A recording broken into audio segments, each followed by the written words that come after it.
Hello, नमस्कार। बहुत बहुत स्वागत है आपका इस वीडियो के अंदर।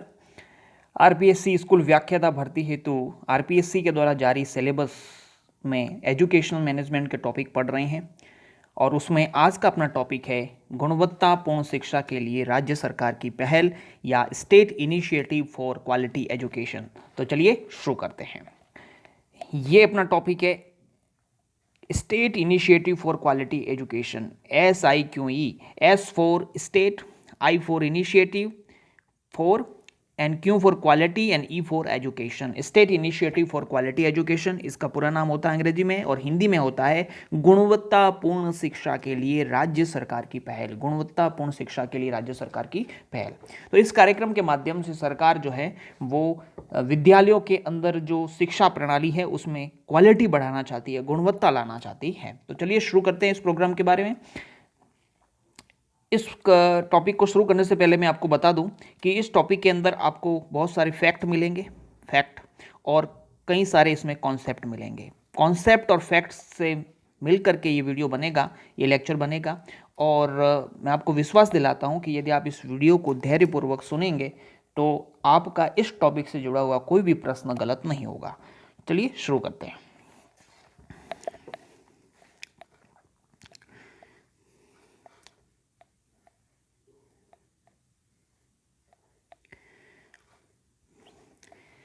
अभी तक राजकीय विद्यालयों में प्रमुख जोर बच्चों के नामांकन वृद्धि पर दिया जा रहा था।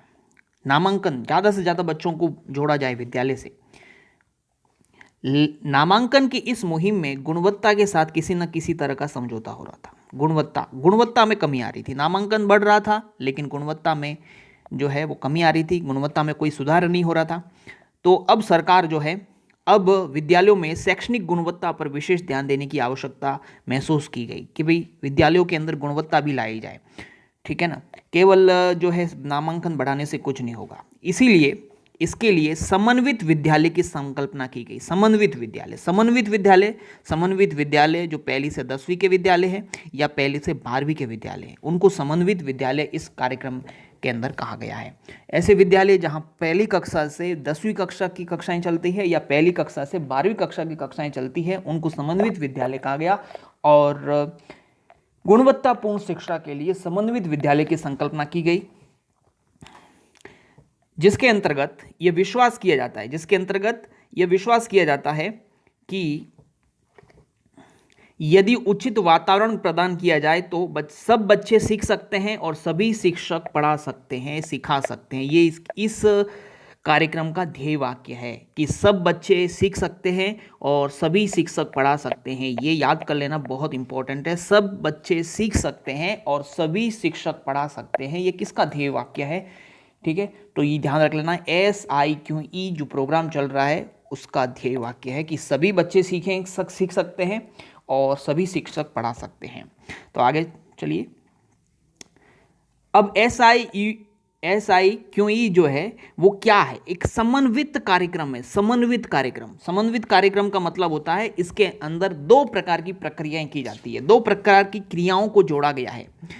समन्वित प्रोग्राम है जिसमें गुणवत्ता लाने के लिए मुख्य तौर पर दो प्रक्रियाएं की जाती है। याद रखना है, बहुत इंपॉर्टेंट है।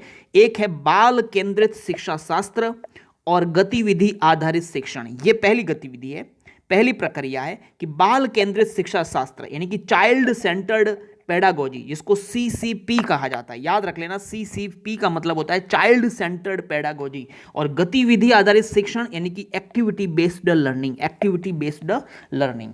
तो पहली गतिविधि है, पहली प्रक्रिया है नंबर 1। एक तो है CCP और दूसरी पहली में ही CCP प्लस ABL, ठीक है। और दूसरी गतिविधि है सतत एवं व्यापक मूल्यांकन, continuous and comprehensive evaluation, CCE। इन दोनों प्रक्रियाओं के मिलने से SIQE प्रोग्राम बनता है। पहला है CCP प्लस ABL और दूसरा जो है वो CCE। तो पूरा प्रोग्राम इसी पर बेस्ड है। ठीक है, तो हम एक एक करके इसमें पूरी जानकारी लेंगे। चलिए शुरू करते हैं आगे।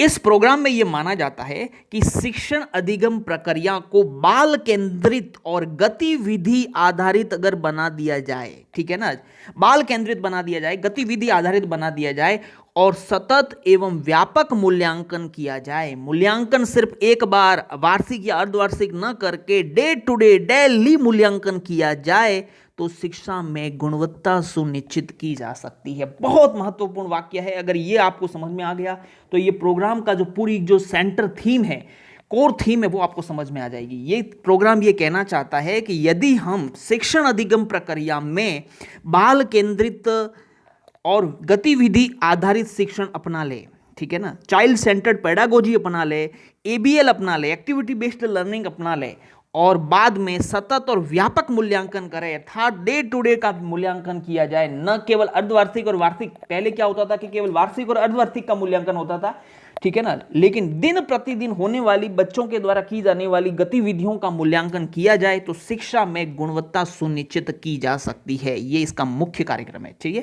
तो चलिए शुरू करते हैं आगे। इस कार्यक्रम का मुख्य लक्ष्य सभी बच्चों के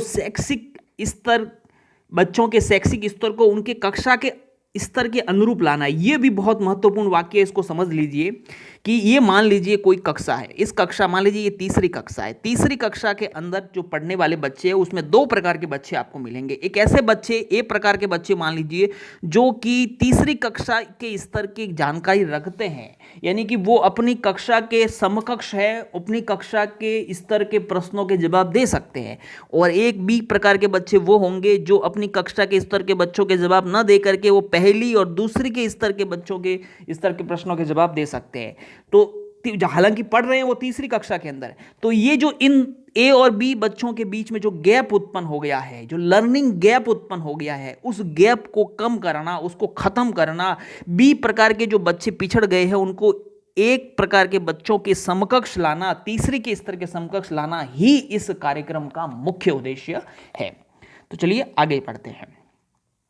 जैसा कि मैंने आपको बताया, समन्वित विद्यालय का मतलब पहली से 10वीं के विद्यालय या पहली से 12वीं के विद्यालय इसके अंदर आते हैं। ठीक है, इस प्रोग्राम की शुरुआत कब हुई, अब इसके बारे में पूरा प्रश्न बनता है तो आपको ध्यान से सुनना है। इस प्रोग्राम की शुरुआत कब हुई? मई 2010 में पायलट प्रोजेक्ट के रूप में यह शुरू किया गया था। याद रख लेना, मई 2010 के अंदर पायलट प्रोजेक्ट के रूप में शुरू किया गया था और जिसमें अलवर के 40 और जयपुर के 20 स्कूलों को मिला करके कुल 60 स्कूलों में इसको प्रारंभ किया गया था पायलट प्रोजेक्ट के रूप में।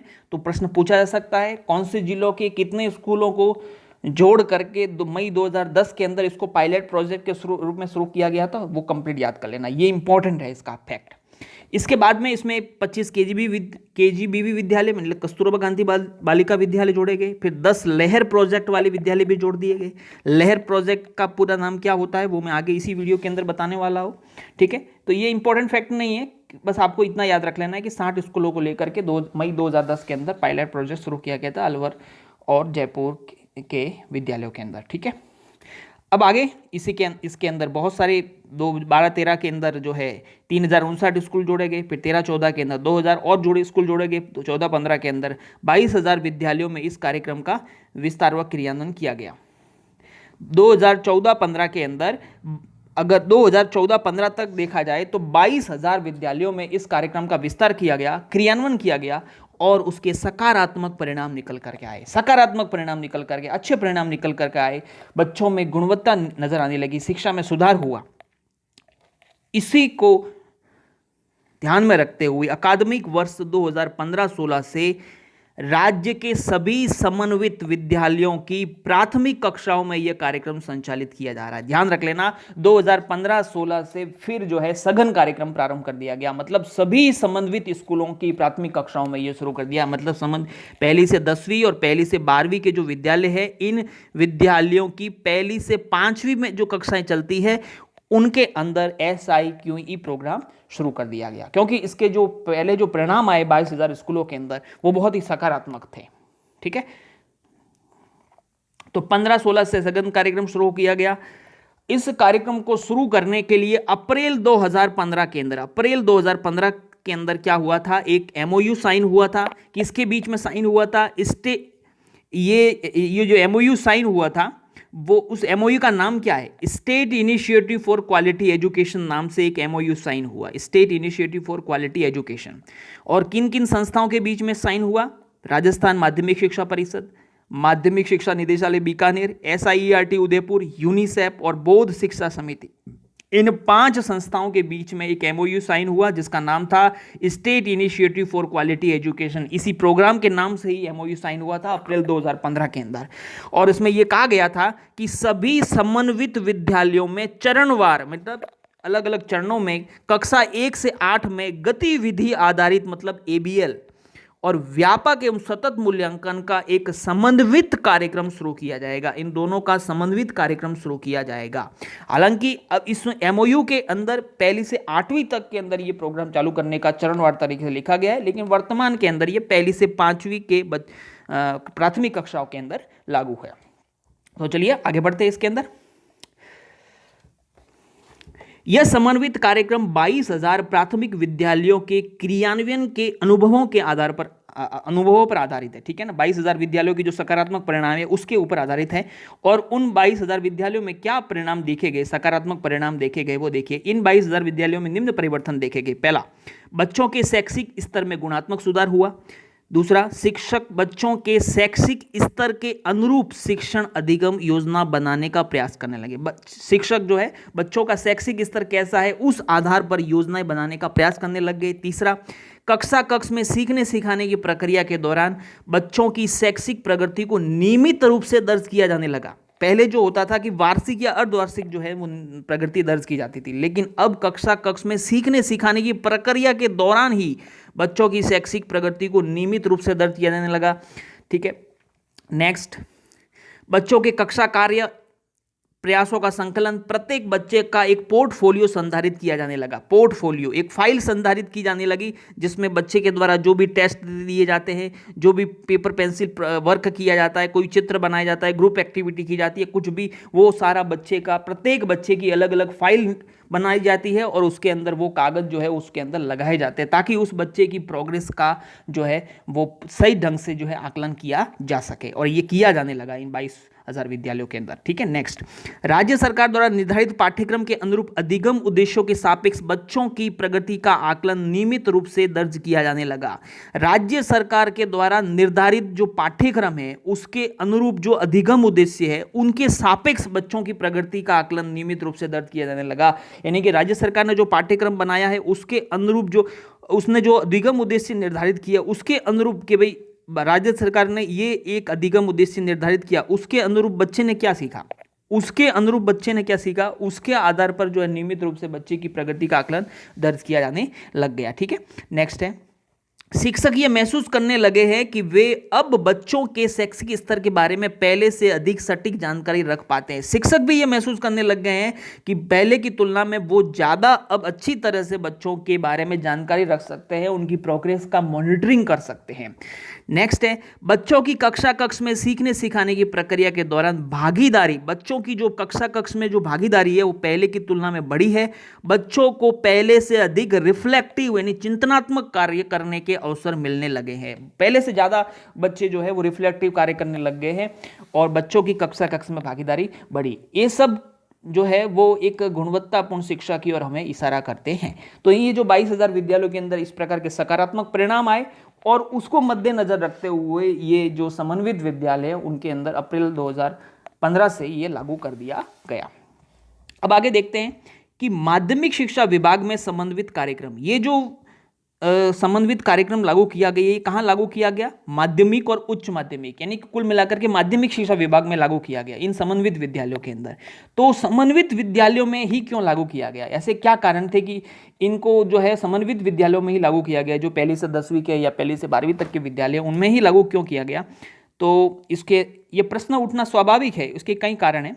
ये प्रश्न उठना स्वाभाविक है कि SIQE कार्यक्रम समन्वित विद्यालयों में क्यों लागू किया जा रहा है। इस प्रश्न पर प्रतिक्रिया इस प्रकार से समझी जा सकती है। नेक्स्ट देखिए, क्योंकि समन्वित विद्यालयों में सशक्त नेतृत्व की उपलब्धता देता है, यानी कि सशक्त नेतृत्व उपलब्ध होता है। इन विद्यालयों में संस्था प्रधान या प्रधानाचार्य जैसे वरिष्ठ पद के नेतृत्व की उपलब्धता होती है, जो कार्यक्रम की सफलता की संभावना को बढ़ा देती है। इन जो पहली से 10वीं और पहली के 12वीं के विद्यालय जो है, इन विद्यालयों के अंदर संस्था प्रधान जैसा एक वरिष्ठ पद जो होता है, एक अनुभवी पद होता है, उसको नेतृत्व प्राप्त होगा, तो इस कार्यक्रम की सफलता जो है उसकी संभावना बढ़ जाती है। इसीलिए एक तो ये कारण है कि समन्वित विद्यालयों में प्रारंभ किया गया। दूसरा, गुणवत्तापूर्ण शिक्षा के लिए बेहतर आधारभूत संरचना होनी जरूरी है। गुणवत्तापूर्ण शिक्षा के लिए आधारभूत संरचना अच्छी होनी चाहिए, और ये सुविधाएं समन्वित विद्यालयों में अन्य विद्यालयों से बेहतर उपलब्ध होती है, जैसे पर्याप्त कक्षा कक्ष, पर्याप्त मानवीय संसाधन, पर्याप्त विद्यालय संचालन की सुविधाएं आदि। इसलिए इन विद्यालयों के अंदर शुरू किया गया है। नेक्स्ट है,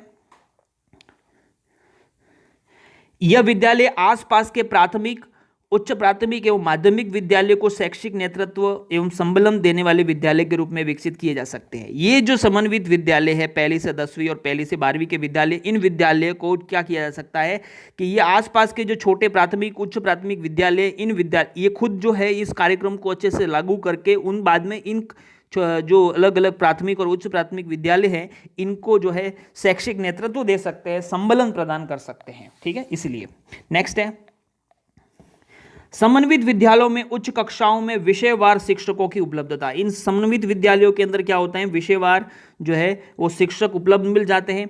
अन्य विद्यालयों की तुलना में ये जो शिक्षक है वो समन्वित विद्यालयों में अधिक होते हैं। इसमें प्राथमिक, उच्च प्राथमिक कक्षाओं में शिक्षकों को विद्यालय में ही क्या मिल जाता है, संबलन मिल जाता है। विद्यालय में ही संबलन, विद्यालय में ही संबलन, ठीक है ना, विद्यालय में ही क्या मिल जाता है, संबलन मिल जाता है, और सहयोग मिलने की संभावना ले दी है। इनकी पहली से जो 12वीं के विद्यालय है, यहाँ पर क्या होगा, सब्जेक्ट टीचर होंगे। पहली से 10वीं के विद्यालय या पहली से 12वीं, यहाँ सब्जेक्ट टीचर होते हैं। ये सब्जेक्ट टीचर जो है वो इन प्राथमिक कक्षाओं के जो शिक्षक है इनको हेल्प कर सकते हैं, ठीक है, उनको सहयोग कर सकते हैं। ठीक है, इसलिए नेक्स्ट है,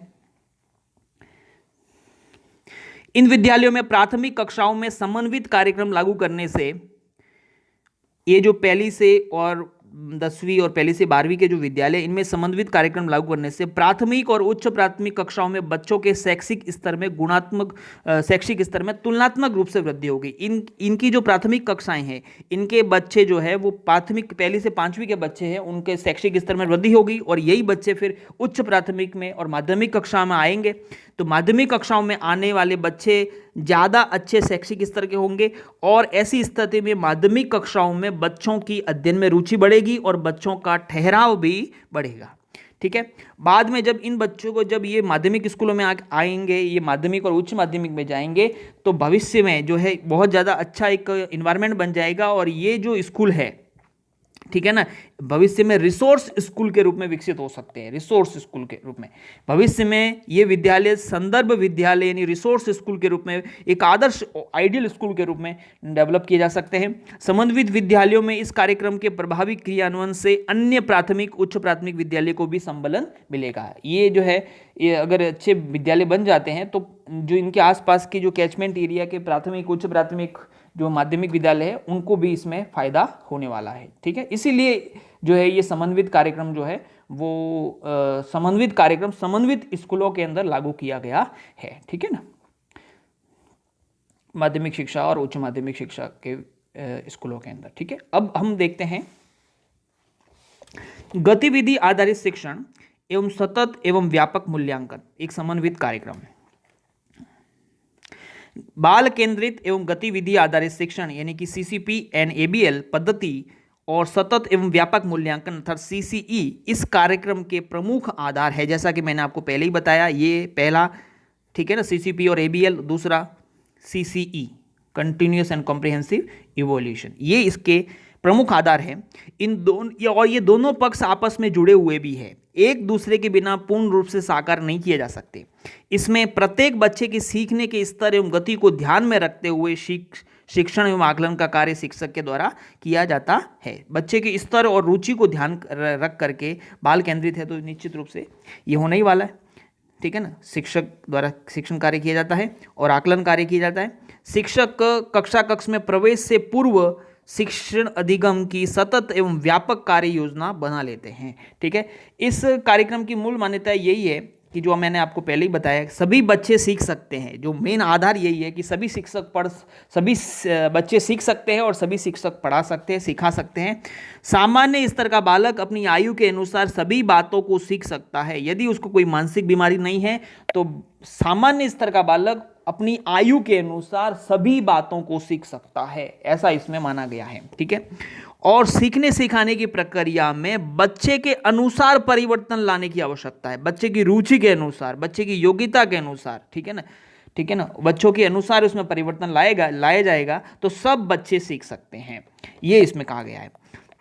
सतत रूप से आकलन करते हुए यदि हम सीसी ही अपना लें और बच्चों का ध्यान रखें, यानी चाइल्ड सेंटर पेडागोजी का प्रयोग करते हुए शिक्षण किया जाए, ठीक है ना, तो और फिर बाद में जो आकलन के आधार पर या आवश्यकता के अनुसार उसमें बदलाव करते हुए आगे बढ़ा जाए। पहले चाइल्ड सेंटर्ड एजुकेशन के आधार पर पढ़ाया जाए, फिर सीसी यानी कि उसका कंटिन्यूस और कॉम्प्रिहेंसिव मूल्यांकन किया जाए, फिर इसके जो मूल्यांकन से जो परिणाम आएंगे उसको देख करके वापस से फिर योजनाएं बनाई जाए और जहाँ जहाँ कमियां रह गई है उसको वापस से क्या किया जाए, सुधार किया जाए, ये इसका मानना है। ठीक है, अब हम समन्वित कार्यक्रम के उद्देश्य देख लेते हैं। ये समन्वित कार्यक्रम का उद्देश्य क्या है? तो पहला उद्देश्य तो आपको मालूम ही है कि ये विद्यालयों के अंदर क्वालिटी बढ़ाने के लिए शुरू किया गया है।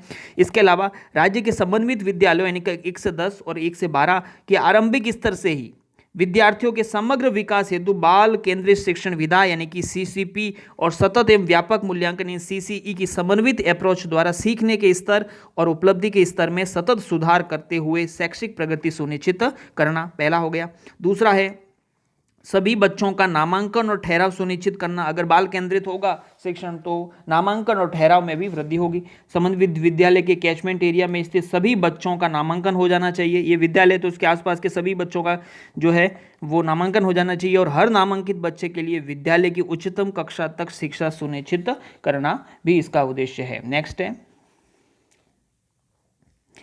राज्य से संबंधित विद्यालयों के संस्था प्रधान शिक्षकों की नेतृत्व क्षमता और शैक्षणिक क्षमता को सुदृढ़ करते हुए संबंधित शैक्षिक विकास को सुनिश्चित करना है। उनमें नेतृत्व क्षमता और शैक्षणिक क्षमता का विकास करना है संस्था प्रधानों में और शिक्षकों में। नेक्स्ट है जिले के अन्य विद्यालयों के समर्थन और संबलन हेतु, जिले के जो अन्य विद्यालय हैं उनके समर्थन के हेतु, संबलन हेतु ये जो समन्वित विद्यालय है इनको संदर्भ विद्यालय के रूप में प्रभावी रूप से विकसित करना है। संदर्भ विद्यालय के रूप में विकसित करना है ताकि ये जो रिसोर्स स्कूल है भविष्य में जिले के अन्य विद्यालयों को संबलन प्रदान करेंगे। प्रत्येक संबंधित विद्यालय में सशक्त नेतृत्व क्षमता को उभार करके इन विद्यालयों के अंदर प्रधानाचार्य और शिक्षकों के अंदर एक नेतृत्व क्षमता को उभार करके इन स्कूलों को सेंटर ऑफ एक्सीलेंस के रूप में इनकी स्थापना करना है, इन समन्वित विद्यालयों को। ठीक है, आगे देखिए अब हम इसके एक एक प्रक्रिया पर बात करेंगे। सबसे पहले बात करेंगे सीसीपी की यानी कि बाल केंद्रित शिक्षण विधा की, फिर उसके बाद में बात करेंगे एबीएल की और उसके बाद में बात करेंगे सीसीई की बात करेंगे। तो चलिए पहले बात करते हैं बाल केंद्रित शिक्षण विधि। आप बीएड के अंदर इसके बारे में बहुत खूब पढ़ करके आए हैं, तो मैं इसको केवल पढ़ूंगा और छोटी छोटी जो मेन बातें मैंने सेलेक्ट की है वो आप जो है वो थोड़ा सा कॉन्सेप्ट निर्माण करने के लिए पढ़ सकते हैं। तो देखिए मनोवैज्ञानिकों का मानना है कि बच्चे स्वाभाविक रूप से सीखते हैं।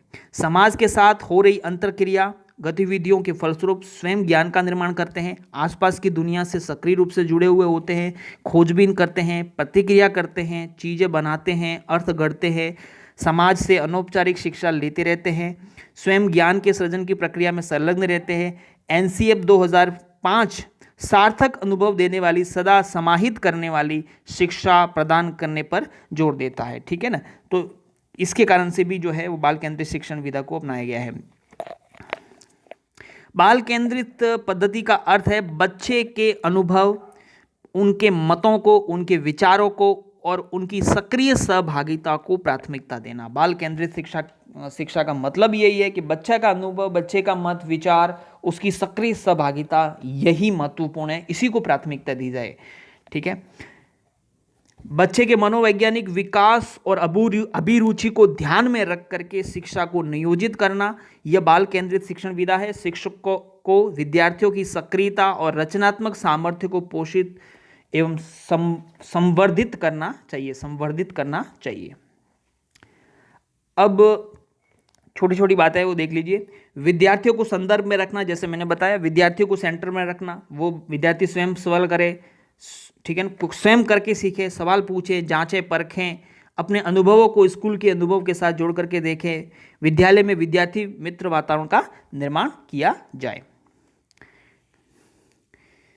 सीखने सिखाने के तरीके कैसे हो? सीखने सिखाने के तरीके बाल केंद्रित कक्षाओं में बच्चों को करके सीखने, मिलकर सीखने का मतलब होता है ग्रुप में सीखना। मिलकर सीखने पर बल होता है। बच्चे अनुभव से सीखते हैं, शिक्षक के मार्गदर्शन से और शिक्षक की मदद से सीखते हैं। बच्चों की रुचियों को ध्यान में रखकर शिक्षण योजनाएं बनाई जाती है। बच्चों की कार्य में संलग्नता बहुत अधिक होती है। बच्चों को प्रश्न पूछने, स्वयं सीखने, चिंतन करने, सहपाठियों से चर्चा करने, सीखे हुए को वास्तविक जीवन में प्रयोग करने, नए अनुभव लेने हेतु भरपूर अवसर मिलते हैं।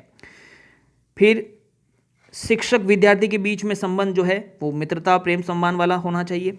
फिर साथ मिलकर सीखना, इसमें शिक्षक जो है वो केवल भाषण और श्यामपट्ट और पाठ्य पुस्तक विधि से ही नहीं पढ़ाता है, बल्कि इसमें इस प्रकार का वातावरण तैयार किया जाता है कि शिक्षक और बच्चे मिल करके जो है वो सीखते हैं।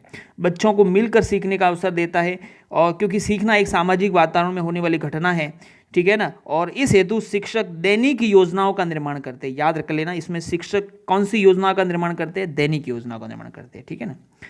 अब बात करते हैं वस्तुनिष्ठ आकलन की। आकलन जो होता है वो कैसा होना चाहिए? वस्तुनिष्ठ होना चाहिए। वस्तुनिष्ठ का मतलब और ये आकलन जो है वो वस्तुनिष्ठ हो, ठीक है ना। तो इसमें आकलन को सीखने सिखाने की प्रक्रिया में अभिन्न अंग रूप माना जाता है। ये याद कर लेना, जो सीसी जो SIQE है, इसके इस प्रोग्राम के अंदर ये माना गया है कि आकलन जो है, लास्ट में जो मूल्यांकन किया जाता है, वो सीखने सिखाने की प्रक्रिया का अभिन्न अंग है। वो एक इससे सेपरेट पार्ट नहीं है। कहने का मतलब पढ़ाना और उसका आकलन करना दोनों साथ साथ चलने वाली प्रक्रिया है, ठीक है ना। इसको सेपरेट करके नहीं देखा जा सकता कि पहले पढ़ाते जा रहे और लास्ट में परीक्षा ली जा रही है, ये नहीं है। पढ़ाना और आकलन ये दोनों साथ में चलने वाली, पैरेलल चलने वाली प्रक्रिया, ये इसमें माना जाता है। वस्तुनिष्ठता हेतु अलग अलग उपकरणों का प्रयोग किया जाता है, ठीक है ना। वस्तुनिष्ठता हेतु आकलन जो है वो वस्तुनिष्ठ बने, इसके लिए अलग अलग उपकरणों का प्रयोग किया जाता है। अर्थात इसमें बालक जो है अपना आकलन खुद भी करता है, उसके साथियों और सहपाठियों के द्वारा भी उसका मूल्यांकन किया जाता है, ठीक है। ग्रुप में भी उसका मूल्यांकन होता है और व्यक्तिगत रूप से भी उसका मूल्यांकन होता है, ठीक है। तो अलग अलग विधियों का प्रयोग करके इसमें मूल्यांकन किया जाता है।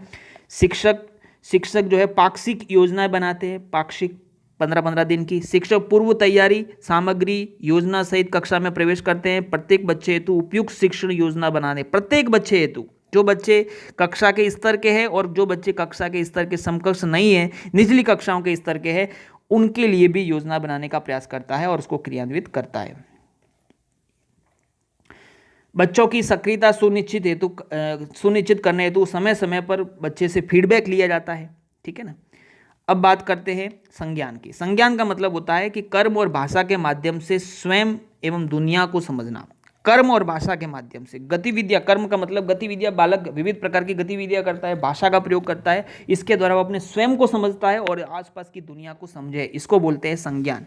बच्चा सिर्फ रटे नहीं बल्कि अर्जित किए हुए ज्ञान को अपने जीवन एवं आसपास के वातावरण से जोड़कर देखे, अर्थ निकालना, अमूर्त सोच की क्षमता विकसित करना आदि इसके अंतर्गत शामिल है, ठीक है। अंतःक्रिया मूल्य का मतलब ये होता है कि बालक जो है वो निष्क्रिय कठपुतली नहीं है, वो अंतःक्रिया करे। आसपास के वातावरण से, प्रकृति की जो उन लोगों से, कार्य भाषा दोनों के माध्यम से अंतःक्रिया करना, इधर उधर घूमना, खोजना, अकेले काम करना, भाषा को पढ़ना, अभिव्यक्त करना, पूछने सुनने के लिए प्रयोग करना, यह सभी बातें सीखने को संभव बनाती है। जब जितनी अंतःक्रिया करेगा स्वयं से, दूसरों से, सहपाठियों से, वातावरण से, वो सीखने में मददगार होती है, ठीक है। और शैक्षिक अनुभवों की रूपरेखा बनाना, यहाँ शिक्षकों की जिम्मेदारी है, ये शिक्षकों की जिम्मेदारी है कि वो उन तरीकों का प्रयोग करें जिससे बच्चे सीखने हेतु प्रोत्साहित हो, ऐसे वातावरण का निर्माण करें जिससे सभी बच्चे मिलकर ज्ञान का निर्माण करें, ग्रुप में ज्ञान का निर्माण करने की प्रक्रिया में संलग्न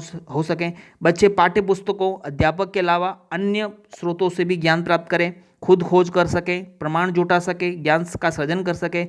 बच्चों को आज्ञा पालन करने वाली निष्क्रिय कठपुतली नहीं बनाना है, ठीक है, ठीक है। अब ये जो हो गया आपकी चाइल्ड सेंटर्ड पेडागोजी।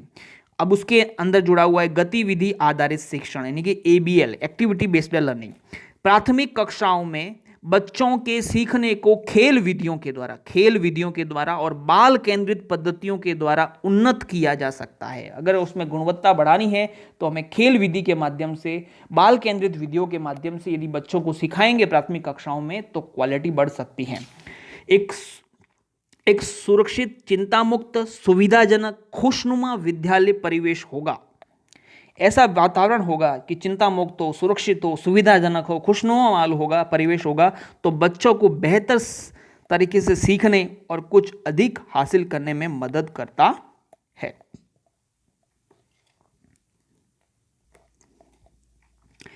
ये आपको मैं दो तस्वीरें दिखा रहा हूं, दो कक्षाओं की तस्वीरें।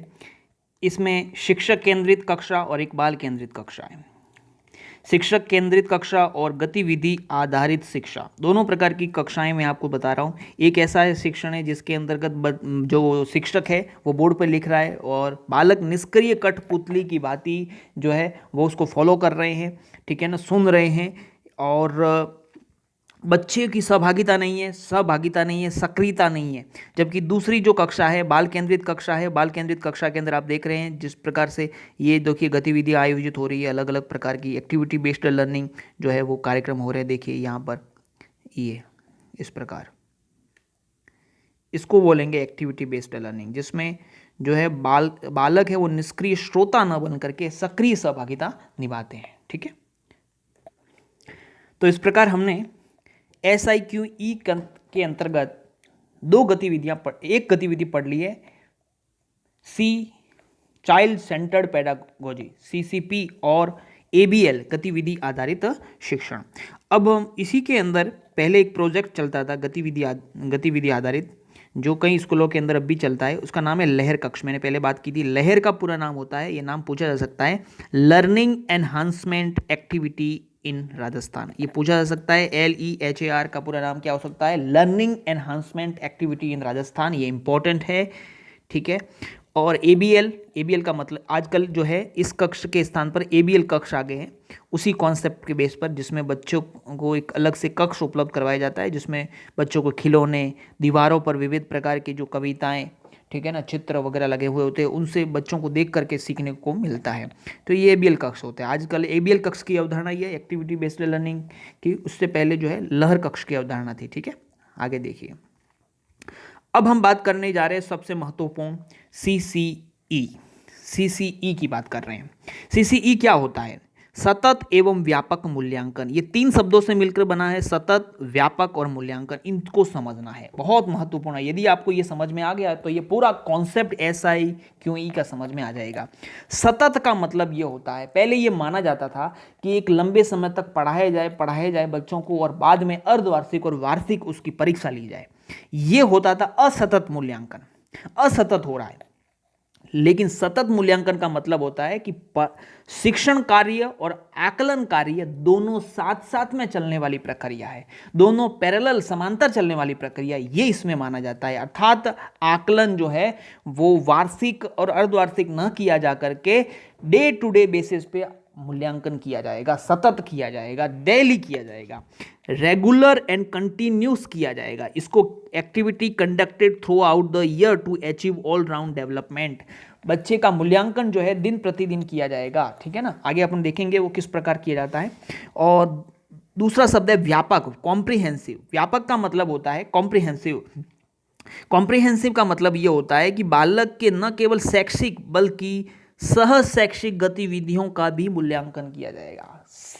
व्यापक का मतलब होता है शैक्षिक और सह शैक्षिक दोनों प्रकार की गतिविधियों का, मानसिक, भावात्मक, भौतिक, मेंटल, इमोशनल, फिजिकल, सभी एस्पेक्ट्स को जो है इसमें दर्ज किया जाता है, ठीक है ना। तो इसको कहते हैं व्यापक मूल्यांकन।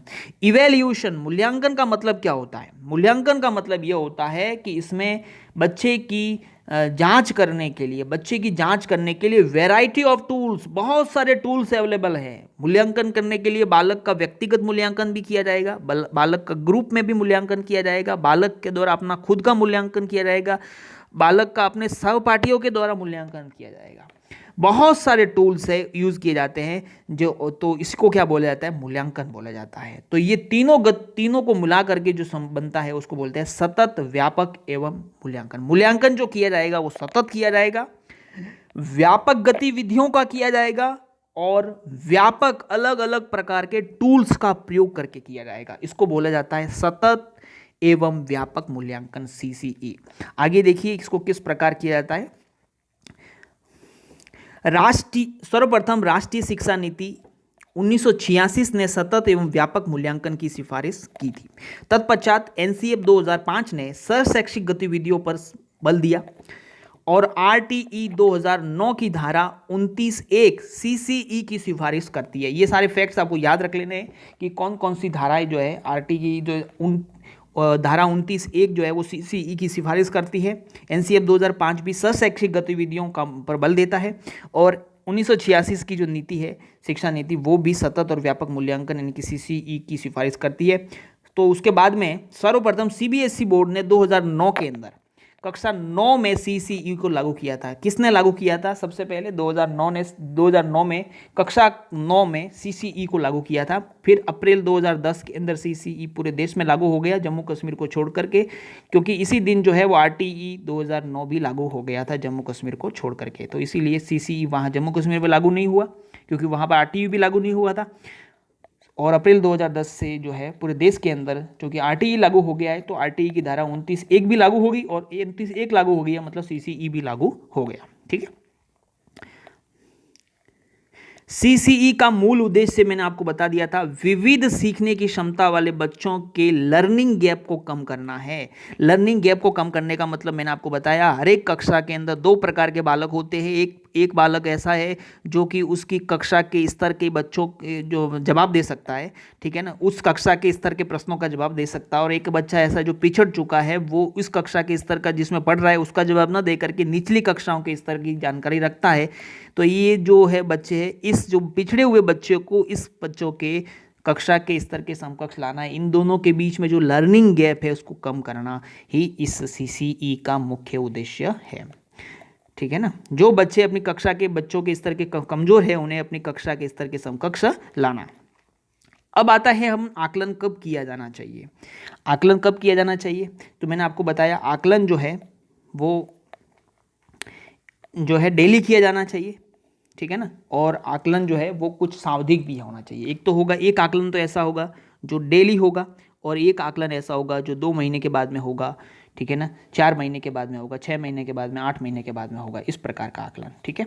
तो इस आधार पर आकलन को हम 2 भागों में बांट सकते हैं। पहला आकलन जो है रचनात्मक आकलन, और दूसरा है रचनात्मक आकलन जिसको हम फॉर्मेटिव असेसमेंट भी कहते हैं, और दूसरा आकलन है जिसको योगात्मक आकलन या समेटिव असेसमेंट कहते हैं। इन दोनों में फर्क आपको पता होना चाहिए।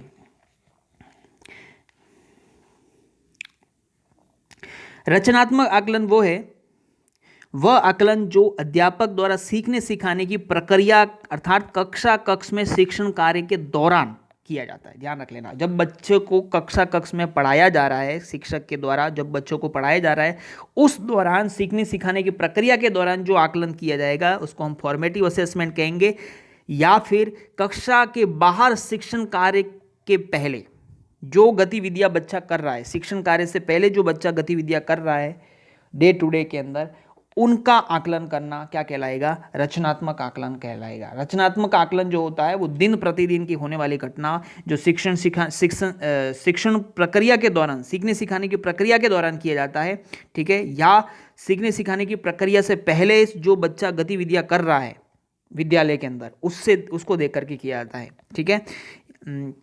यह आकलन होमवर्क, प्रोजेक्ट वर्क, प्रश्नोत्तरी, शिक्षक द्वारा बताई कोई लाइनें प्रार्थना सभा में बालक बोलता है, ठीक है ना, उसके आधार पर किया जाता है। ठीक है ना। यह आकलन जो है बच्चा जो होमवर्क कर रहा है, प्रोजेक्ट वर्क कर रहा है, प्रश्नोत्तरी, प्रश्नों के जवाब दे रहा है, शिक्षक द्वारा कोई बताई हुई लाइनें 4 लाइनें प्रार्थना सभा में बोल रहा है, इस आधार पर जो है डे टू डे की गतिविधियों के आधार पर रचनात्मक आकलन किया जाता है। ये जो आकलन है वो डेली किया जाता है, मैं आपको बता रहा हूँ। ठीक है ना। और इस इस आकलन के द्वारा बालक को फीडबैक प्राप्त होता है और शिक्षक को भी फीडबैक प्राप्त होता है। बालक को जो फीडबैक प्राप्त होता है, इससे वो बालक को लर्निंग में इंप्रूवमेंट मिलता है और शिक्षक को ये मालूम पड़ जाता है कि मेरे द्वारा प्रयुक्त जो विधियां है, शिक्षण अधिगम योजना है, वो सही ढंग से चल रही है या नहीं। उसको फीडबैक प्राप्त हो जाता है ताकि वो आगामी योजना में उसका निर्माण करे और सुधार कर सकता है। ठीक है, तो ये जो फॉर्मेटिव असेसमेंट है, रचनात्मक आकलन है, ये दिन प्रतिदिन के आधार पर होता है। बच्चों के साथ सतत रूप से अंतर क्रिया करते हुए कक्षा के बाहर और कक्षा के भीतर उनकी गतिविधियों का अवलोकन किया जाता है। ठीक है ना, और फिर जो है आकलन किया जाता है। इसको हम कहते हैं फॉर्मेटिव या रचनात्मक आकलन। दूसरा प्रकार का आकलन होता है, इसको बोलते हैं योगात्मक आकलन। योगात्मक आकलन, समेटिव असेसमेंट, वह आकलन जो अध्यापक द्वारा एक निश्चित समय अवधि के बाद किया जाता है। निश्चित समय अवधि के मतलब 2 महीने के बाद में, 2 महीने के गैप के बाद में जो आकलन किया जाएगा उसको हम बोलेंगे योगात्मक आकलन। यानी कि 2 महीने के अंदर जो बच्चे ने जो जो गतिविधियां की है उसका आकलन करना, फिर अगले वाले 2 महीनों के अंदर जो गतिविधियां की है उसका आकलन करना, फिर अगले 2 महीनों के अंदर बच्चे ने जो गतिविधियां की उसका आकलन करना, फिर अगले 2 महीनों के अंदर जो बच्चे ने गतिविधियां की उसका आकलन करना। ये जो आकलन होता है, ये निश्चित समयावधि में किए गए कार्यों का जो आकलन होता है उनको समेकित रूप से क्या बोलते हैं, योगात्मक आकलन बोला जाता है। और योगात्मक आकलन, इसमें ग्रेड दिए जाते हैं, मार्क्स नहीं दिए जाते। मैं आपको पहले बता देता हूँ, सीसीई के अंदर क्या किए जाते हैं, ग्रेड दिए जाते हैं। तो प्राप्त ग्रेड के आधार पर बालक के आगामी अधिगम की योजना बनाई जाती है। यानी कि बच्चे का इन 2 महीनों के अंदर परफॉर्मेंस कैसा था, उसके आधार पर आगे वाले 2 महीनों की योजना बनाई जाती है। फिर इन 2 महीनों के अंदर जैसा परफॉर्मेंस होगा उससे आगे 2 महीनों की योजना बनाई जाती है, इस प्रकार से। ठीक है, योगात्मक आकलन की ग्रेड का निर्धारण किस प्रकार किया जाता है, तो बच्चे के द्वारा जो बच्चा का जो पोर्टफोलियो है, जो फाइल है जिसमें उसके अलग अलग कागज लगे हुए हैं, उसके द्वारा जो टेस्ट दिए जाते हैं, जो पेपर पेंसिल टेस्ट दिए जाते हैं, वो सारा पोर्टफोलियो। रचनात्मक आकलन जो भी मैंने आपको बताया, डे टू डे जो आकलन किया जा रहा है, फॉर्मेटिव असेसमेंट किया जाता है। ठीक है ना, फिर चेकलिस्ट, कक्षा कार्य, गृह कार्य, योजना की डायरी, समीक्षा, मौखिक क्रियाएं, कक्षा कक्ष की क्रियाएं, शिक्षक के अनुभव, विद्यार्थियों द्वारा किए गए कार्य, पेपर पेंसिल टेस्ट को ध्यान में रख करके ये जो है पूरा जो मतलब आकलन किया जाता है। हर एक महीने को जो 2-2 महीने के अंदर जो मतलब पूरे साल को 2-2 महीनों के अंदर बांटा जाता है और हर एक 2-2 महीने के बाद में योगात्मक आकलन किया जाता है। पहले 2 महीनों को आकलन को ऐसे 1, दूसरे 2 महीनों को ऐसे 2, तीसरे 2 महीनों को ऐसे 3 और ऐसे आगे वाले जो लास्ट जो महीने होंगे उनको ऐसे 4 कहा जाता है। ठीक है, तो इस प्रकार जो सावधिक जो होता है, सावधिक मतलब हर दूसरे महीने में एक बार शिक्षक बच्चों के कामों की जांच करे तो उसको हम क्या बोलेंगे, योगात्मक आकलन बोलेंगे। और एकत्र सूचना के आधार पर अपनी राय बताए या उसको क्या दिया जाता है, ग्रेड दिया जाता है। ठीक है ना, इसको हम बोलेंगे योगात्मक आकलन। तो आई होप कि आपको ये दोनों प्रकार के रचनात्मक यानी कि फॉर्मेटिव असेसमेंट और समेटिव असेसमेंट, ठीक है ना, समझ में आ गए होंगे। अब इसमें थोड़ा सा डिफरेंस जान लेते हैं कि इनमें क्या फर्क होता है।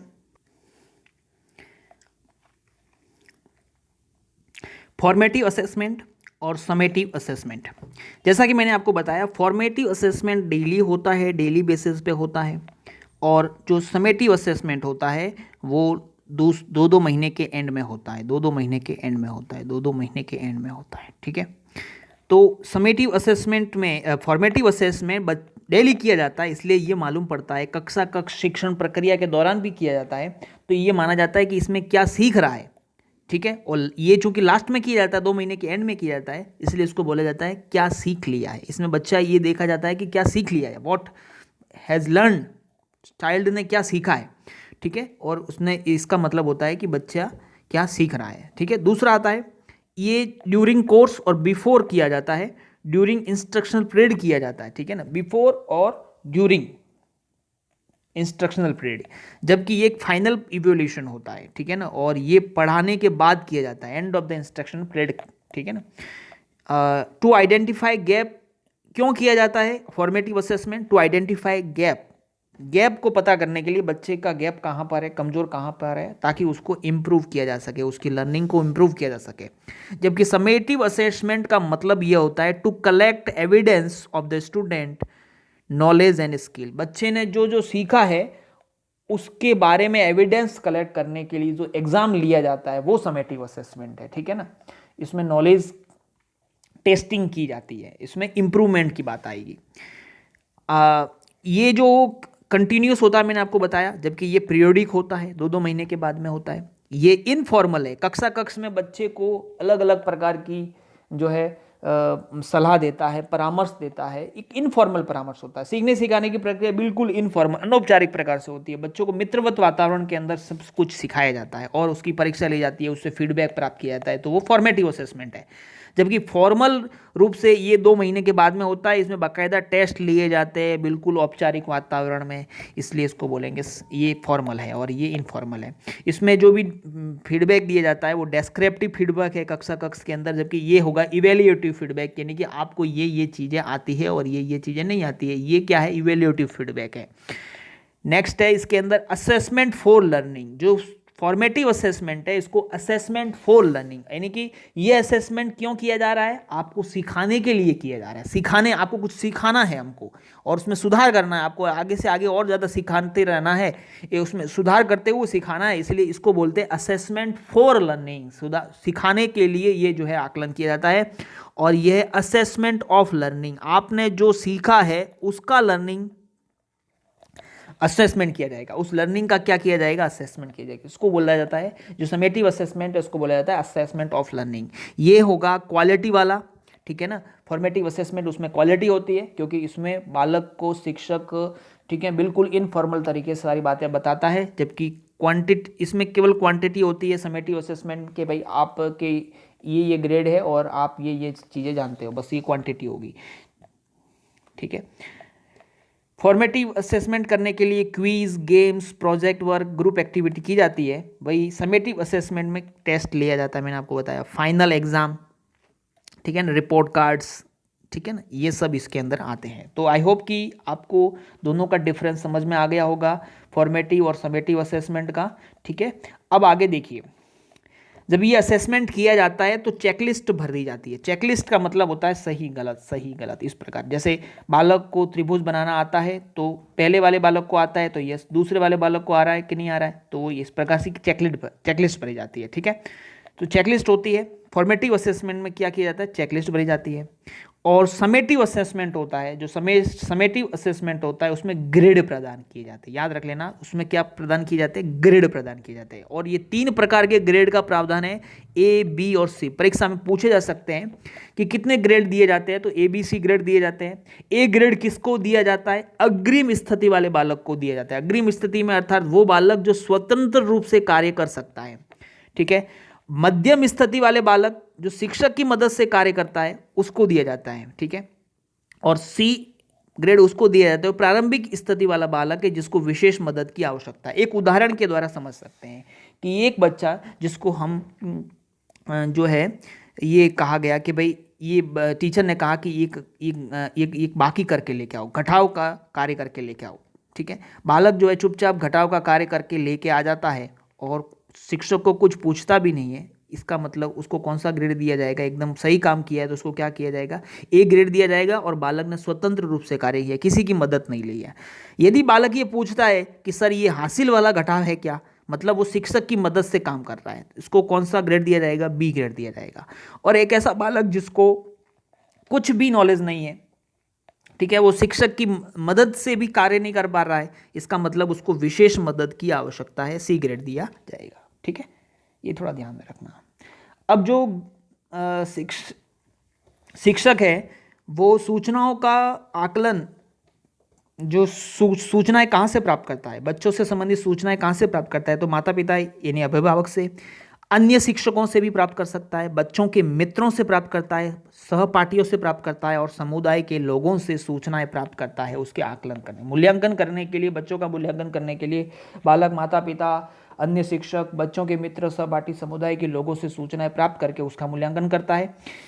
आकलन के लिए विविध तरीके अपनाए जाते हैं, मैंने आपको बताया। इसमें बालक का व्यक्तिगत मूल्यांकन भी किया जाता है, एक बच्चे का मूल्यांकन करना, फिर ग्रुप में उसका मूल्यांकन करना, सामूहिक मूल्यांकन जिसको कहेंगे।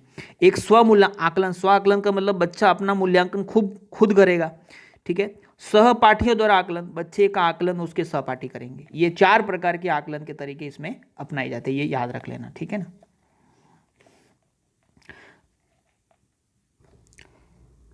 अब मैं आपको राजस्थान में CCE स्कीम का पूरा विवरण बता रहा हूँ। राजस्थान में पूरी स्कीम किस प्रकार से लागू की जा रही है उसको पूरा समझ लीजिए।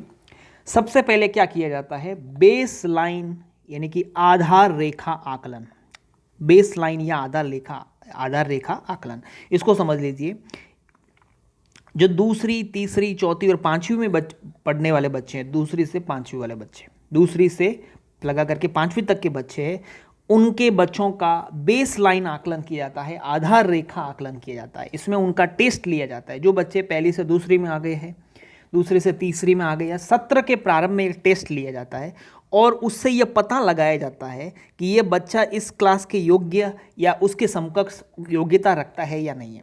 यदि कोई बच्चा तीसरी में पढ़ रहा है और दूसरी के लेवल की योग्यता रखता है, अगर कोई बच्चा चौथी में पढ़ रहा है और तीसरी के लेवल की योग्यता रख रहा है, या पांचवी में पढ़ रहा है और पांचवी के लेवल की योग्यता रख रहा है, तो उसका बेसलाइन आकलन, उसका बेसलाइन क्या माना जाएगा। जैसे तो तीसरी में पढ़ रहा है और दूसरी लेवल की योग्यता रख रहा है, तो उसका बेसलाइन क्या होगा, भले वो तीसरी में पढ़ रहा है लेकिन उसका बेसलाइन क्या है, उसका आधार क्या है, 2, कक्षा 2 में 2 के योग्य है वो।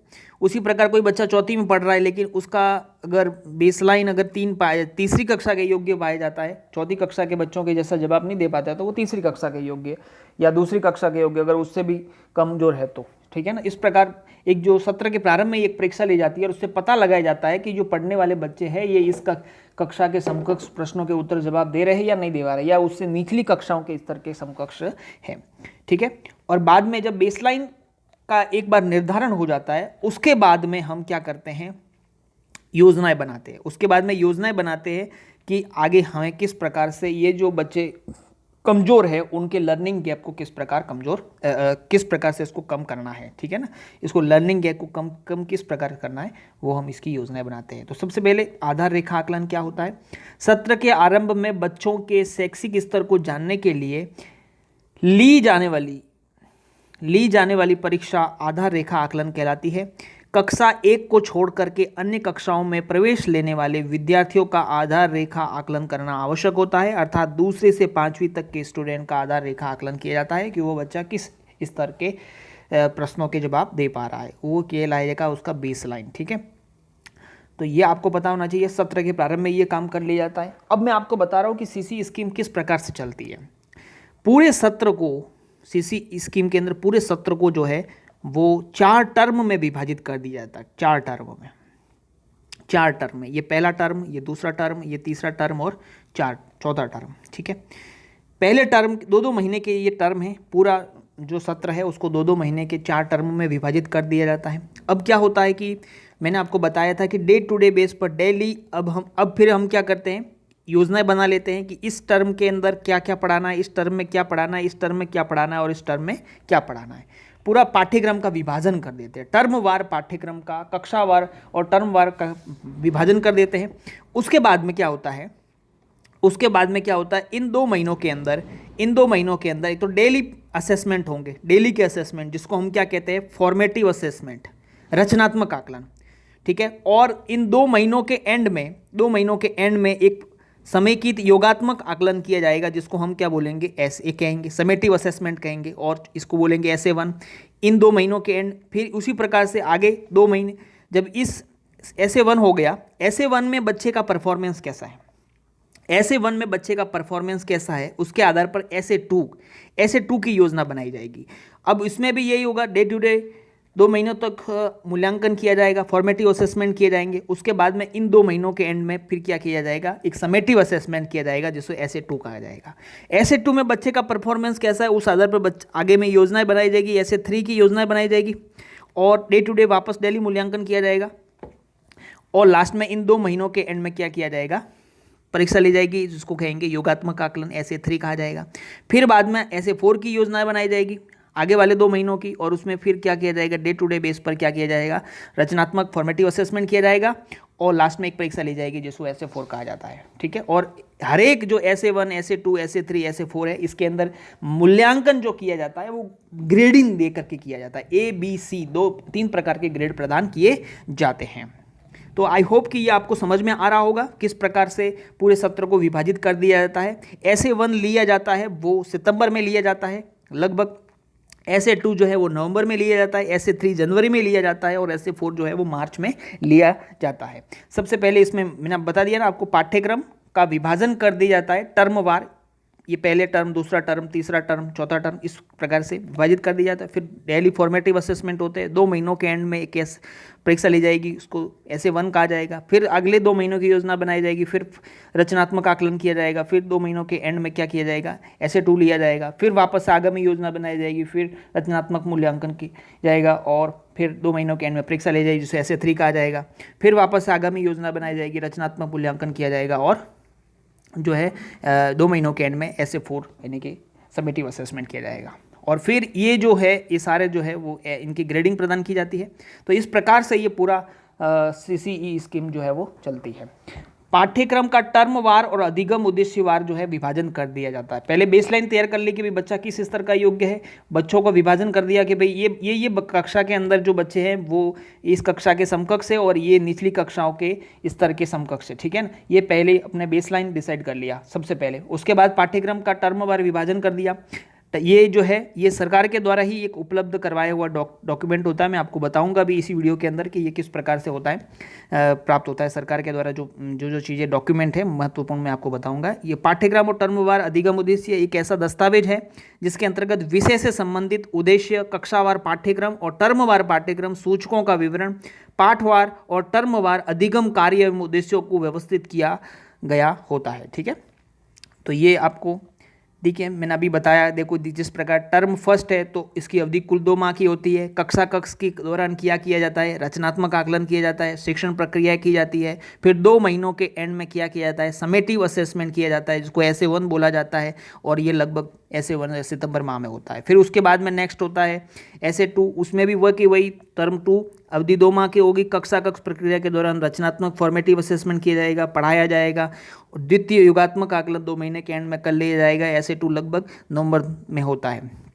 फिर उसके बाद में फिर SA3 टर्म 2 और अवधि कुल 2 माह की होगी। कक्षा प्रक्रिया के दौरान रचनात्मक आकलन किया जाएगा, शिक्षण प्रक्रिया की जाएगी और तृतीय योगात्मक आकलन SA3 जनवरी माह के अंदर होता है। टर्म 4 अवधि कुल 2 माह की, कक्षा प्रक्रिया के दौरान रचनात्मक आकलन और शिक्षण प्रक्रिया की जाएगी और चतुर्थ योगात्मक आकलन SA4 किया जाएगा जो कि लगभग मार्च के अंदर होता है। इस प्रकार ये पूरा सत्र का जो मूल्यांकन है डे टू डे बेस पर, और मतलब दिन प्रतिदिन भी होगा और सावधिक भी होगा। दिन प्रतिदिन होगा उसको फॉर्मेटिव कहेंगे और जो सावधिक होगा उसको हम क्या कहेंगे, समेटिव असेसमेंट कहेंगे, ऐसे कहेंगे, ठीक है।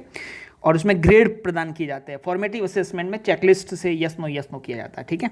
विद्यार्थी के CCE हेतु अध्यापक योजना डायरी, अध्यापक को एक योजना डायरी उपलब्ध करवाई जाती है जिसमें वो अपनी कक्षा के स्तर और कक्षा के स्तर से नीचे वाले बच्चों हेतु अलग अलग योजनाएं बनाता है इस डायरी के अंदर, ठीक है।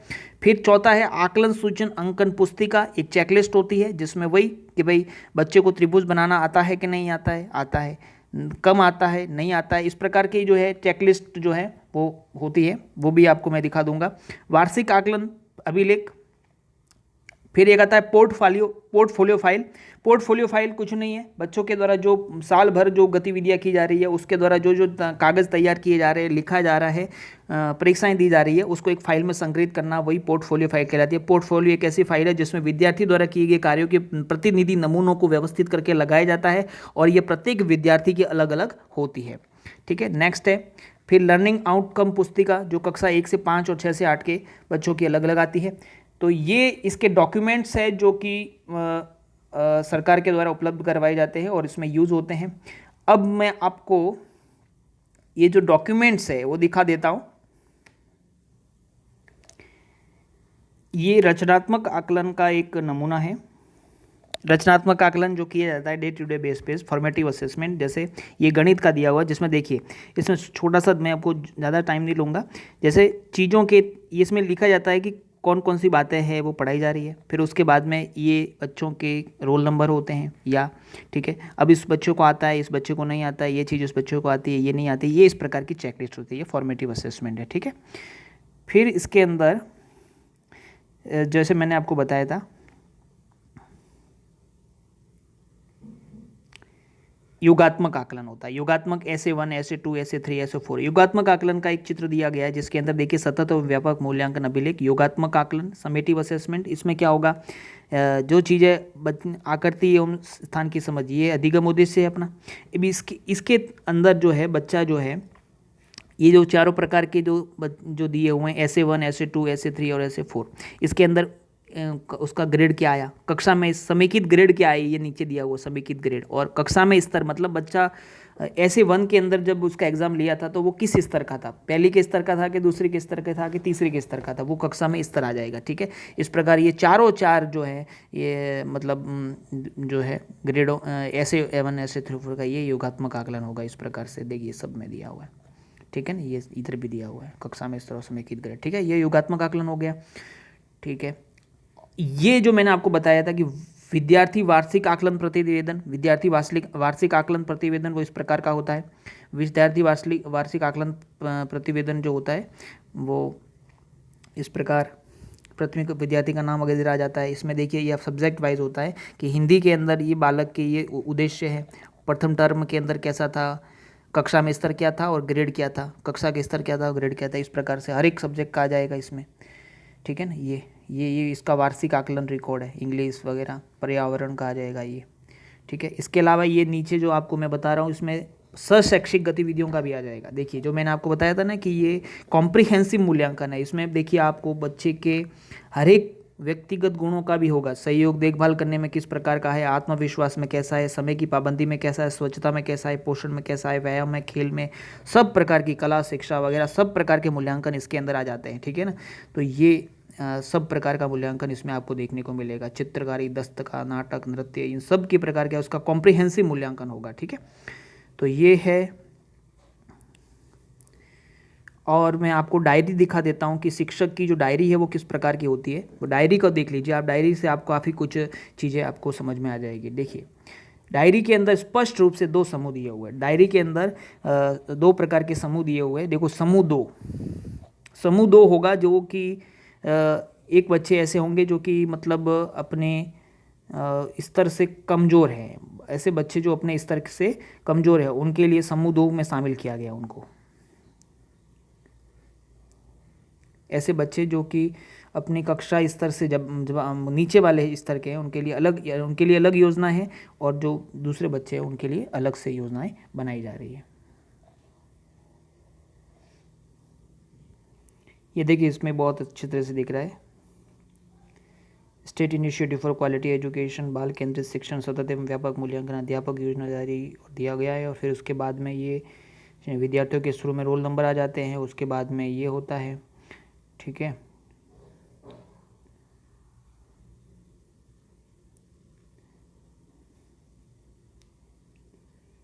इसको दिखाने का एक ही मकसद है कि आपके एक सारे कॉन्सेप्ट एक बार क्लियर हो जाए कि किस प्रकार जो है वहाँ पर होता है। देखिए ये प्रथम टर्म के रचनात्मक आकलन की स्थिति मैंने आपको बता दी थी। ठीक है, एक डॉक्यूमेंट और अब मैं आपको दिखाना चाहता हूँ कि किस प्रकार उसका पाठ्यक्रम का टर्म वार विभाजन होता है।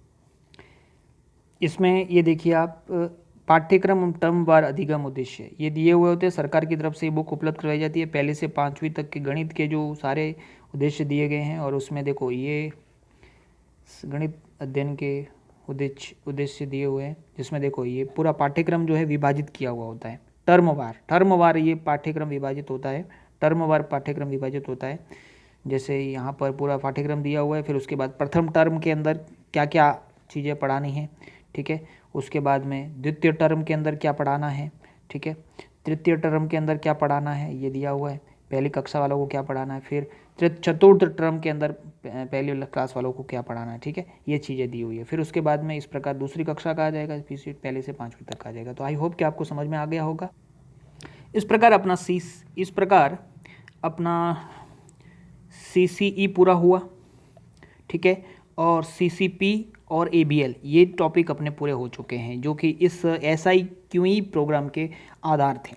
अब CCE और CCA में क्या अंतर होता है, एक CCA और होता है और CCE में क्या अंतर होता है, इसको ज़रा सा समझ लीजिए। कभी कभी ये भी कन्फ्यूज़न के रह जाता है कि CCA क्या है और CCE क्या है, दोनों में फ़र्क होता है। इसको समझ लीजिए। CCA इसका मतलब होता है कंटिन्यूस एंड कॉम्प्रिहेंसिव असेसमेंट, जबकि CCE का मतलब होता है कंटिन्यूस एंड कॉम्प्रिहेंसिव इवैल्यूएशन। ठीक है, इन दोनों में क्या फ़र्क है वो यहाँ पर नजर आएगा आपको। देखिए, CCA जो होता है उसमें मार्क्स दिए जाता है क्वार्टरली या एनुअली। ठीक है ना, वार्षिक, वार्षिक है, मासिक है, त्रैमासिक है, इसमें क्या किया जाता है, मार्क्स दिए जाते हैं। ठीक है ना, कि आपके 40 में से इतने मार्क्स आए। जबकि इसमें जो इवेल्युएशन होता है, इवेल्युएशन में क्या होता है, इवेल्युएशन में बच्चे को क्या क्या आता है उसके प्रीवियस नॉलेज टेस्ट करते हैं कि उसने पहले क्या सीखा हुआ है। नई कक्षा में आने से पहले उसके प्रीवियस कक्षा का नॉलेज चेक करते हैं, उसको कॉन्सेप्ट पूछते हैं। ठीक है, इवेल्युएशन के अंदर जो है वो बहुत सारी चीज़ें आती हैं, जबकि इसमें सिर्फ मार्क्स से ये मूल्यांकन किया जाता है, केवल मार्क्स दे करके मूल्यांकन किया जाता है। आपको मैंने बता दिया, इसमें मार्क्स दिए जाते हैं, इसमें ग्रेड दिया जाता है, ABC ग्रेड दिया जाता है। ठीक है, जो कि मार्क्स आते हैं। तो ये जो प्रणाली है, CCA वाली प्रणाली है, वो स्ट्रेसफुल है, ज़्यादा स्ट्रेसफुल है, क्योंकि उसमें बच्चे को ये लगता है कि मेरे कितने मार्क्स आएंगे। जबकि इसमें ग्रेड आते हैं तो उसमें ये ज़्यादा इतना स्ट्रेसफुल नहीं होता है, क्योंकि इसमें मार्क्स पर बल दिया जाता है, केवल मेमोराइजेशन, रोट लर्निंग पर बल दिया जाता है। इसलिए ये प्रणाली जो है CCA वो रटने पर बल देती है, जबकि CCE जो है वो समझने पर बल देती है। ठीक है ना, क्योंकि इसमें कॉन्सेप्ट वगैरह पूछे जाते हैं, बहुत सारे चीज़ों को शामिल किया जाता है। ठीक है, ये जो होता है वो सिलेबस के अकॉर्डिंग बच्चे ने कितने नंबर लाए, सिलेबस के अकॉर्डिंग पढ़ा दिया जाता है, और उसके बाद में उसका एक टेस्ट ले लिया जाता है, उस टेस्ट में कितने नंबर आ जाते हैं उसके हिसाब से। तो ये होता है CCA। जबकि जो CCE होता है उसमें शैक्षणिक और साथ साथ में सह शैक्षिक, शैक्षिक और सह शैक्षिक दोनों प्रकार की गतिविधियों का मूल्यांकन किया जाता है, शैक्षिक और सह शैक्षिक। ठीक है ना, तो ये एक प्रकार का जो है शैक्षिक और सह शैक्षिक दोनों शामिल है, जबकि इसके अंदर सिर्फ सिलेबस के अकॉर्डिंग पढ़ाया जाता है। ठीक है, इसको समेटिव भी बोलते हैं। जो CCA है उसको समेटिव असेसमेंट भी बोला जाता है, क्योंकि इसमें लास्ट में परीक्षा ले ली जाती है बस। ठीक है ना, जबकि ये समेटिव कम है, less summative and more formative. More formative का मतलब ये होता है कि इसमें क्वालिटी होती है, इसमें आपको इनफॉर्मल तरीके से बहुत सारी बातें बताई जाती है। ठीक है, जो CCA है उसको जांचने के लिमिटेड टूल्स है, उसको जांचने का कोई ज़्यादा टूल्स नहीं है, केवल परीक्षाएं होती है या 1-2-4 गतिविधियां हो सकती है। जबकि इसमें जो CCE है उसके अंदर जो है बच्चे का व्यक्तिगत मूल्यांकन भी होता है, बच्चे का ग्रुप में भी मूल्यांकन भी होता है, इसमें बच्चे का खुद के द्वारा मूल्यांकन भी होता है, बच्चे का खुद के साथियों के, सहपाठियों के द्वारा भी मूल्यांकन होता है। ठीक है, और दूसरी बात, CCA जो है वो टीचर सेंटर्ड है, जबकि CCE जो है वो चाइल्ड सेंटर्ड है, इसमें चाइल्ड को ज़्यादा महत्व दिया जाता है। ठीक है, तो ये आई होप कि ये दोनों का डिफरेंस आपको समझ में आ गया होगा, CCA और CCE का मतलब समझ में आ गया होगा। आगे देखते हैं हम एक छोटा सा टॉपिक कि लर्निंग ऑब्जेक्टिव क्या होते हैं और लर्निंग आउटकम क्या होते हैं। ठीक है ना, शिक्षण के उद्देश्य क्या होते हैं, अधिगम उद्देश्य क्या होते हैं और अधिगम के प्रतिफल क्या होते हैं। अधिगम उद्देश्य और अधिगम प्रतिफल में क्या अंतर है। तो सीखने के जो उद्देश्य है, ये सीखने के उद्देश्य भविष्य की ओर इशारा करते हैं, जबकि लर्निंग आउटकम वर्तमान की ओर इशारा करते हैं कि भाई बच्चे ने क्या सीखा। शिक्षक लर्निंग ऑब्जेक्टिव जो होते हैं वो ये बताते हैं, लर्निंग ऑब्जेक्टिव उनको ये बताते हैं कि सीखने के उद्देश्य भविष्य को देखते हैं, यानी भविष्य में क्या होगा, बच्चा क्या सीख पाएगा, बच्चा क्या सीख पाएगा, इसको बोलते हैं लर्निंग ऑब्जेक्टिव। और इसमें शिक्षक यह देखता है कि क्या पूरा किया गया है, बच्चे ने क्या प्राप्त किया है, क्या सीख लिया है। शिक्षण अधिगम के प्रतिफल में ये देखा जाता है कि बच्चे ने वर्तमान में क्या सीख लिया है, ये सीख पाएंगे, क्या सीख पाएंगे, ये जब इसको बोलते हैं लर्निंग ऑब्जेक्टिव। ठीक है ना, जो किसी भी योजना के निर्माण से पहले किए जाते हैं तैयार, और जो अधिगम प्रतिफल हैं वो अधिगम होने के बाद में जो है वो जांचे जाते हैं। तो सीधी सी बात है, अधिगम प्रतिफल किसी प्रशिक्षण संगोष्ठी, पाठ्यक्रम या अधिगम गतिविधि के संपन्न होने के पश्चात अधिगमकर्ता को प्राप्त होने वाला विशिष्ट ज्ञान है। अधिगमकर्ता को क्या विशिष्ट ज्ञान प्राप्त हो गया है, कौशल, विशेषज्ञता, जिसका आकलन, मापन, मूल्यांकन किया जाना संभव, वो सभी क्या कहलाएगा, अधिगम के प्रतिफल कहलाएंगे। ठीक है, नेक्स्ट है SIQE जो प्रोग्राम है उसमें समन्वित कार्यक्रम जो है, इसके अंतर्गत शिक्षक की क्या भूमिका होनी चाहिए, शिक्षक की क्या भूमिका होनी चाहिए। तो शिक्षक को अपने दायित्व के निर्वाह के लिए 4 काम नियमित रूप से करने हैं। 4 काम जो है वो नियमित रूप से करना है। पहला यह कि ये सुनिश्चित करना कि कक्षा में शिक्षण के लिए बच्चों के शैक्षिक स्तर और पाठ्यक्रम के उद्देश्यों के अनुरूप शिक्षण अधिगम योजना बनाना। पहला काम है बच्चों के स्तर के अनुरूप जो है शिक्षण अधिगम योजना बनाना। दूसरा काम उसको ये देखना है कि बच्चे ने क्या सीखा जो कि उन्हें सीखना चाहिए था, बच्चे ने क्या सीखा है जो कि उन्हें सीखना चाहिए था। तीसरा, उसे ये करना चाहिए कि उनकी सीखने की प्रगति क्या है, बच्चों की सीखने की प्रगति क्या है, बच्चे ने क्या सीखा है और बच्चे की प्रगति किस प्रकार से बच्चा सीख रहा है, ठीक है। और चौथी बात जो उसको करनी चाहिए, उनकी सतत उपलब्धि क्या है। ये काम, चारों काम जो है वो शिक्षक को करने जरूरी होते हैं, ठीक है। तो ये आपको ध्यान में रखना है। नेक्स्ट आता है संस्था प्रधान की क्या भूमिका होनी चाहिए। संस्था प्रधान की क्या भूमिका होनी, इसके अलावा मैं आपको बता दूं कि शिक्षक को शिक्षण कालांश के समय कोई भी शिक्षक फॉर्मेट इत्यादि भरने का कार्य नहीं करेंगे। जैसे मैंने आपको ये सारे फॉर्मेट और डायरिया वगैरह बताई थी, ये सभी शिक्षण कालांश में भरने के नहीं होते, ये बाद में जब टीचिंग हो जाती है, ठीक है ना, क्लासरूम के बाहर ये भरने के होते हैं, ठीक है ना। प्रधानाचार्य की क्या भूमिका होती है, तो प्रधानाचार्य की मैंने आपको बता दिया था। इसमें नेतृत्व, जो पूरे इस प्रोग्राम का नेतृत्व किसके हाथ में है, संस्था प्रधान के नेतृत्व के में ये सब काम हो रहा है। तो उसको बार बार जो है वो कक्षाओं की विजिट करनी चाहिए कि शिक्षक सही से पढ़ा रहा है कि नहीं पढ़ रहा है, वो सारे फॉर्मेट भर रहा है कि नहीं भर रहा है, जो योजनाएं बन रही हैं वो बालकों के स्तर के अनुरूप है कि नहीं है, बेसलाइन तैयार हो गई है कि नहीं हो गई है, ठीक है। इसके अलावा राज्य सरकार के द्वारा नियमित रूप से कई सारी जो ये ऑनलाइन जो है इसके लिए कार्यशालाएं आयोजित हो रही है, उसमें शिक्षक भाग ले रहे हैं कि नहीं ले रहे हैं, उसको स्वयं और संस्था प्रधान स्वयं को भी इसमें भाग लेना चाहिए। इसके लिए प्रधानाध्यापक जो है वो मासिक समीक्षा बैठक, ठीक है ना, ब्लॉक स्तर पर होती है, उसमें नियमित रूप से भाग ले सकता है, अपने अध्यापकों को भी इसमें भाग लेने के लिए प्रोत्साहित कर सकता है। इसके अलावा विद्यालय अवलोकन एवं मॉनिटरिंग, वो लगातार जो है जो जहाँ बच्चों को पढ़ाया जा रहा है उनकी मॉनिटरिंग कर सकता है कि वो सही से पढ़ाया जा रहा है कि नहीं, शिक्षक जो है अपने दायित्व का सही से निर्वाह कर रहे हैं कि नहीं कर रहे हैं, ये थोड़ा ध्यान रख लेना। अब जो सबसे महत्वपूर्ण आता है कि कार्यक्रम का प्रबंधन किसके द्वारा किया जा रहा है, ये पूरा कार्यक्रम जो है वो किसके मैनेजमेंट कौन कर रहा है। तो गतिविधि आधारित शिक्षण एवं व्यापक एवं सतत मूल्यांकन प्रक्रिया के क्रियान्वयन के समन्वित कार्यक्रम जो state initiative for quality education है, उसके सफल संचालन हेतु राज्य, जिले, ब्लॉक, विद्यालय स्तर पर आवश्यक कार्य एवं गतिविधियों को संपादित करनी होगी। और इसके लिए जो है ठीक है ना, कई सारी कमेटीज़ का गठन किया गया है, जिसमें परियोजना, पहली कमेटी है परियोजना परिचालन समिति, जिसको प्रोग्राम स्टीयरिंग कमेटी कहा जाता है, प्रोग्राम स्टीयरिंग कमेटी। और यह सर्वोच्च नीति निर्धारण समिति है, और इसका जो अध्यक्ष कौन होता है, आयुक्त राजस्थान माध्यमिक शिक्षा परिषद इसका अध्यक्ष होता है। जो राजस्थान माध्यमिक शिक्षा परिषद का जो आयुक्त होता है वो इस परियोजना परिचालन समिति, प्रोग्राम स्टीयरिंग कमेटी का अध्यक्ष होता है। फिर एक समूह है स्टेट वर्किंग ग्रुप जो है वह अतिरिक्त आयुक्त जो राजस्थान माध्यमिक शिक्षा परिषद जो होता है वो इसका अध्यक्ष होता है, ठीक है ना, अतिरिक्त आयुक्त राजस्थान माध्यमिक शिक्षा। फिर इसके अलावा राज्य शैक्षिक समूह, इसका गठन किया गया है। राज्य स्टेट एकेडमिक ग्रुप, यानी कि इस पूरे प्रोग्राम को अकादमिक सहायता कौन उपलब्ध करवा रहा है, SIERT, ये इसकी अध्यक्ष होती है। राज्य शैक्षिक समूह का अध्यक्ष कौन होगा, SIERT, जो SIQE प्रोग्राम है उसके लिए, ठीक है। फिर जिला कोर ग्रुप का गठन किया गया है, ठीक है ना।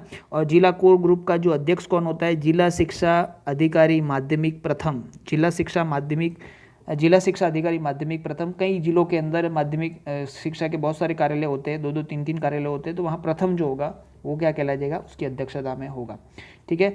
जिला अकादमिक्स, एक डिस्ट्रिक्ट रिसोर्स ग्रुप का भी, ठीक है ना, गठन किया गया है, पढ़ लेना आप। उसके बाद में जिला स्तरीय जो संस्थान है उनकी क्या भूमिका होगी, जिला स्तरीय संस्थानों की कोई भूमिका, मुख्य भूमिका जो होगी वो यही कि भाई ये शिक्षक प्रशिक्षण देने के लिए मास्टर ट्रेनर तैयार करना, कि भाई शिक्षकों को SIQE की पूरी जानकारी देने के लिए एक ट्रेनर होना चाहिए।